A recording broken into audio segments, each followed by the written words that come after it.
Knowledge is a familiarity, awareness or understanding of someone or something, such as facts, information, descriptions, or skills, which is acquired through experience or education by perceiving, discovering, or learning. Knowledge can refer to a theoretical or practical understanding of a subject. It can be implicit or explicit. It can be more or less formal or systematic. In philosophy, the study of knowledge is called epistemology. The philosopher Plato famously defined knowledge as justified true belief, though well-justified true belief is more complete as it accounts for the Gettier problems.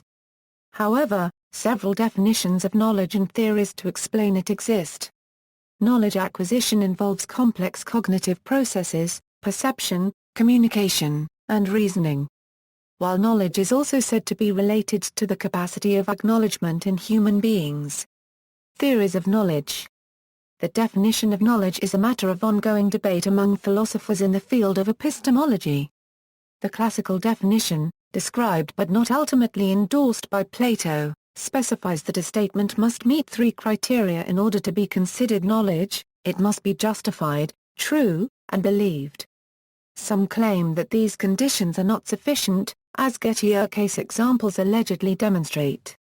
There are a number of alternatives proposed, including Robert Nozick's arguments for a requirement that knowledge tracks the truth and Simon Blackburn's additional requirement that we do not want to say that those who meet any of these conditions through a defect, flaw, or failure have knowledge. Richard Kirkham suggests that our definition of knowledge requires that the evidence for the belief necessitates its truth. In contrast to this approach, Wittgenstein observed, following Moore's paradox, that one can say he believes it, but it isn't so, but not he knows it, but it isn't so. He goes on to argue that these do not correspond to distinct mental states, but rather to distinct ways of talking about conviction. What is different here is not the mental state of the speaker, but the activity in which they are engaged. For example, on this account, to know that the kettle is boiling is not to be in a particular state of mind, but to perform a particular task with the statement that the kettle is boiling. Wittgenstein sought to bypass the difficulty of definition by looking to the way knowledge is used in natural languages. He saw knowledge as a case of a family resemblance. Following this idea, knowledge has been reconstructed as a cluster concept that points out relevant features but that is not adequately captured by any definition. Communicating knowledge. Symbolic representations can be used to indicate meaning and can be thought of as a dynamic process. Hence the transfer of the symbolic representation can be viewed as one ascription process whereby knowledge can be transferred. Other forms of communication include observation and imitation, verbal exchange, and audio and video recordings. Philosophers of language and semioticians construct and analyze theories of knowledge transfer or communication. While many would agree that one of the most universal and significant tools for the transfer of knowledge is writing and reading, argument over the usefulness of the written word exists nonetheless, with some scholars skeptical of its impact on societies. In his collection of essays Technoply, Neil Postman demonstrates the argument against the use of writing through an excerpt from Plato's work Phaedrus Technoply, Vintage, New York, pages 73. In this excerpt the scholar Socrates recounts the story of Thamus, the Egyptian king, and Thoth, the inventor of the written word. In this story, Thoth presents his new invention writing to King Thamus, telling Thamus that his new invention will improve both the wisdom and memory of the Egyptians. Technoply, Vintage, New York, pages 74. King Thamus is skeptical of this new invention and rejects it as a tool of recollection rather than retained knowledge. He argues that the written word will infect the Egyptian people with fake knowledge as they will be able to attain facts and stories from an external source and will no longer be forced to mentally retain large quantities of knowledge themselves. Technoply, Vintage, New York, pp. 74. Classical early modern theories of knowledge, especially those advancing the influential empiricism of the philosopher John Locke, were based implicitly or explicitly on a model of the mind which likened ideas to words.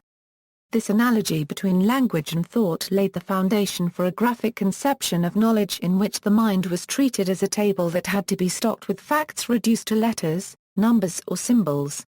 This created a situation in which the spatial alignment of words on the page carried great cognitive weight, so much so that educators paid very close attention to the visual structure of information on the page and in notebooks.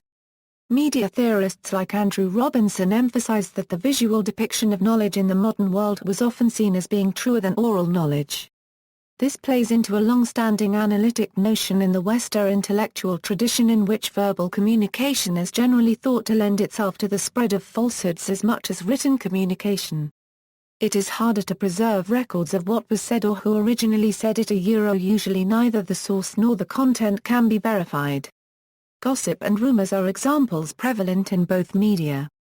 As to the value of writing, the extent of human knowledge is now so great, and the people interested in a piece of knowledge so separated in time and space, that writing is considered central to capturing and sharing it.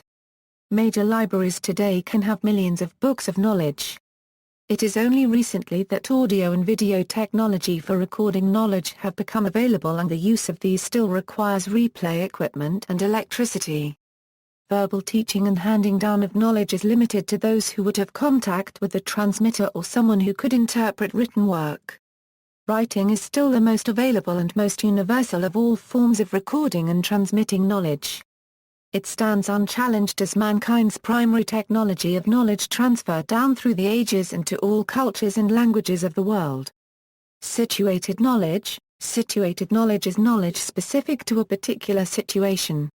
It is a term coined by Donna Haraway as an extension of the feminist approaches of successor science suggested by Sandra Harding, one which offers a more adequate, richer, better account of a world, in order to live in it well and in critical, reflexive relation to our own as well as others' practices of domination and the unequal parts of privilege and oppression that makes up all positions. This situation partially transforms science into a narrative, which Arturo Escobar explains as, neither fictions nor supposed facts. This narrative of situation is historical textures woven of fact and fiction, and as Escobar explains further, even the most neutral scientific domains are narratives in this sense, insisting that rather than a purpose dismissing science as a trivial matter of contingency, it is to treat in the most serious way, without succumbing to its mystification as the truth or to the ironic skepticism common to many critiques. Haraway's argument stems from the limitations of the human perception, as well as the overemphasis of the sense of vision in science. According to Haraway, vision in science has been used to signify a leap out of the marked body and into a conquering gaze from nowhere. This is the gaze that mythically inscribes all the marked bodies, that makes the unmarked category claim the power to see and not be seen, to represent while escaping representation. This causes a limitation of views in the position of science itself as a potential player in the creation of knowledge, resulting in a position of modest witness. This is what Haraway terms a God trick, or the aforementioned representation while escaping representation. In order to avoid this, Haraway perpetuates a tradition of thought which emphasizes the importance of the subject in terms of both ethical and political accountability. Some methods of generating knowledge, such as trial and error, or learning from experience, tend to create highly situational knowledge. One of the main attributes of the scientific method is that the theories it generates are much less situational than knowledge gained by other methods.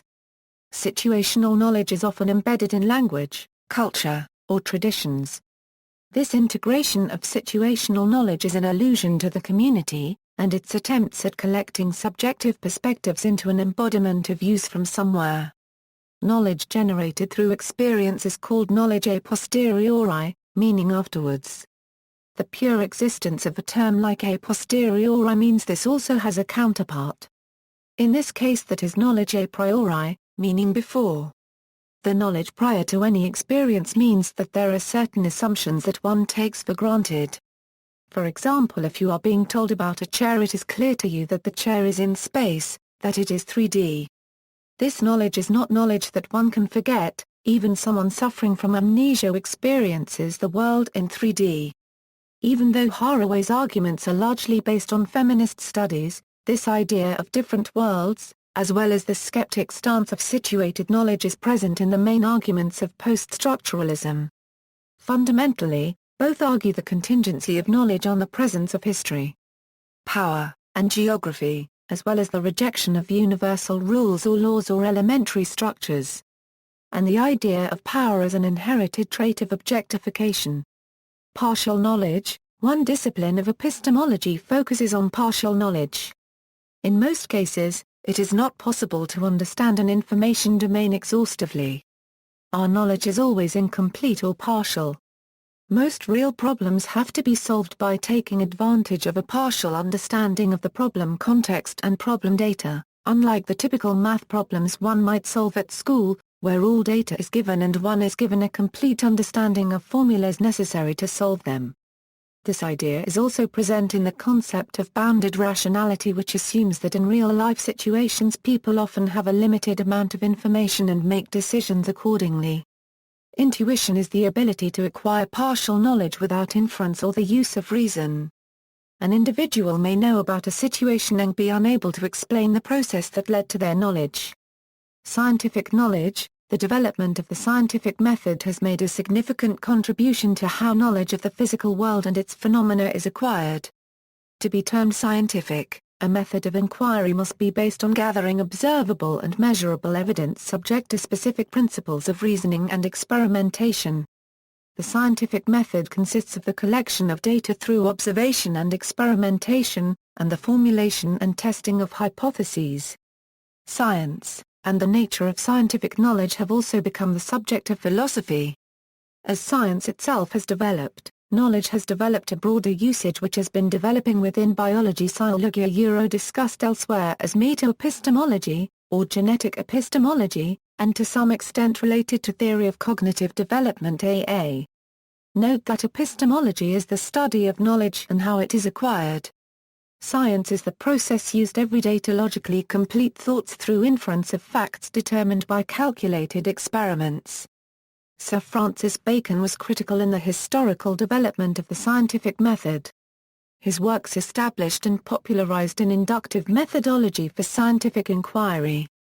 His famous aphorism, "Knowledge is power," is found in the Meditations Sacrae. Until recent times, at least in the Western tradition, it was simply taken for granted that knowledge was something possessed only by humans, and probably adult humans at that. Sometimes the notion might stretch to society as such, as in the knowledge possessed by the Coptic culture, but that was not assured either. Nor was it usual to consider unconscious knowledge in any systematic way until this approach was popularized by Freud. Other biological domains where knowledge might be said to reside include the immune system, and in the DNA of the genetic code. See the list of 4 epistemological domains at Popper. And trailer also references by both to Niels Jern. Such considerations seem to call for a separate definition of knowledge to cover the biological systems. For biologists, knowledge must be usefully available to the system, though that system need not be conscious. Thus the criteria seem to be, the system should apparently be dynamic and self-organizing. The knowledge must constitute some sort of representation of the outside world, or ways of dealing with it. Some way must exist for the system to access this information quickly enough for it to be useful. Scientific knowledge may not involve a claim to certainty. Maintaining skepticism means that a scientist will never be absolutely certain when they are correct and when they are not. It is thus an irony of proper scientific method that one must doubt even when correct, in the hopes that this practice will lead to greater convergence on the truth in general. Religious meaning of knowledge. In many expressions of Christianity, such as Catholicism and Anglicanism, knowledge is one of the 7 gifts of the Holy Spirit. The Old Testament's tree of the knowledge of good and evil contained the knowledge that separated man from God, and the Lord God said, "Behold, the man is become as one of us, to know good and evil." In Gnosticism, divine knowledge or gnosis is hoped to be attained.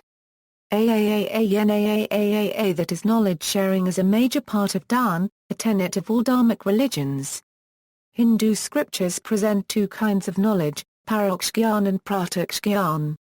Paroksh gyan is second-hand knowledge, knowledge obtained from books, hearsay, etc. Pratyaksh gyan is the knowledge born of direct experience, that is, knowledge that one discovers for oneself. Jnana Yoga is one of three main types of yoga expounded by Krishna in the Bhagavad Gita. In Islam, knowledge is given great significance. The knowing is one of the 99 names reflecting distinct attributes of God. The Quran asserts that knowledge comes from God and various hadith encourage the acquisition of knowledge. Muhammad is reported to have said, "Seek knowledge from the cradle to the grave, and verily the men of knowledge are the inheritors of the prophets." Islamic scholars, theologians and jurists are often given the title alim, meaning knowledgeable. In Jewish tradition, knowledge is considered one of the most valuable traits a person can acquire. Observant Jews recite 3 times a day in the Amidah, "Favor us with knowledge, understanding and discretion that come from you. Exalted are you, existent one, the gracious giver of knowledge." The Tanakh states, "A wise man gains power, and a man of knowledge maintains power, and knowledge is chosen above gold." As a measure of religiosity, according to the sociologist Mervyn Verbit, knowledge may be understood as one of the key components of religiosity. And religious knowledge itself may be broken down into 4 dimensions: content, frequency, intensity, centrality. The content of one's religious knowledge may vary from person to person, as will the degree to which it may occupy the person's mind, the intensity of the knowledge, and the centrality of the information. See also: Outline of knowledge, a Euro guide to the subject of knowledge presented as a tree-structured list of its subtopics. A priori and a posteriori, analytic synthetic distinction, descriptive knowledge, epistemic logic, explicit knowledge, figurative system of human knowledge, intelligence, intuition, knowledge discovery, knowledge engineering, knowledge management, knowledge relativity, knowledge retrieval, learning, meta-knowledge, philosophical skepticism, post-structuralism, procedural knowledge, semiotics, society for the diffusion of useful knowledge, tacit knowledge, wisdom, references. External links, knowledge at Phil Papers, knowledge entry in the Internet Encyclopedia of Philosophy, the value of knowledge entry in the Stanford Encyclopedia of Philosophy, the analysis of knowledge entry in the Stanford Encyclopedia of Philosophy, knowledge by acquaintance versus description entry in the Stanford Encyclopedia of Philosophy, knowledge at the Indiana Philosophy Ontology Project.